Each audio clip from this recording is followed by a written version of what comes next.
আজ আমরা পৌঁছে গেছি সেই ঐতিহাসিক আঙুর বাগানে, যেখানে রাসূল সাল্লাল্লাহু আলাইহি ওয়াসাল্লাম রক্তাক্ত অবস্থায় আশ্রয় নিয়েছিলেন। এই বাগান ছিল কাফের নেতা উতবা ও সাইবার। তারা রাসূল সাল্লাল্লাহু আলাইহি ওয়াসাল্লামের প্রতি সহানুভূতি দেখিয়ে তাদের দাস আদাসকে পাঠান কিছু আঙুর নিয়ে। আদাস আঙ্গুর দিল। রাসূল সাল্লাল্লাহু আলাইহি ওয়াসাল্লাম বললেন, বিসমিল্লাহ। বিস্ময় হয়ে থমকে গেল আদাস। বলল, এই এলাকায় তো কেউ বিসমিল্লাহ বলে না।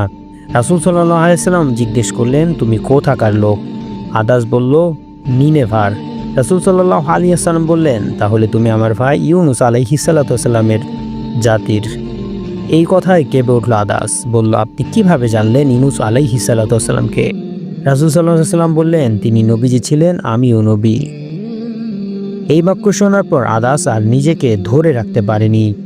সে রাসূল সাল্লাল্লাহু আলাইহি ওয়াসাল্লামের হাতে ও কপালে চুমু খেলো এবং ঈমান আনল। আজ যে স্থানে এই ঘটনা ঘটেছিল সেখানেই তৈরি করা হয়েছে মসজিদে আদাস নামে একটি ছোট মসজিদ। দেখতে সাধারণ, কিন্তু এর ভিতরে লুকিয়ে আছে বিশাল ইতিহাস। রাসূল সাল্লাল্লাহু আলাইহি ওয়াসাল্লামের সেই আশ্রয়ের স্থান, আদাসের সেই ঈমানের মুহূর্ত যেন আজও গায়ে কাটা দিয়ে যায় এই দেয়ালগুলো ছুঁয়ে গেল।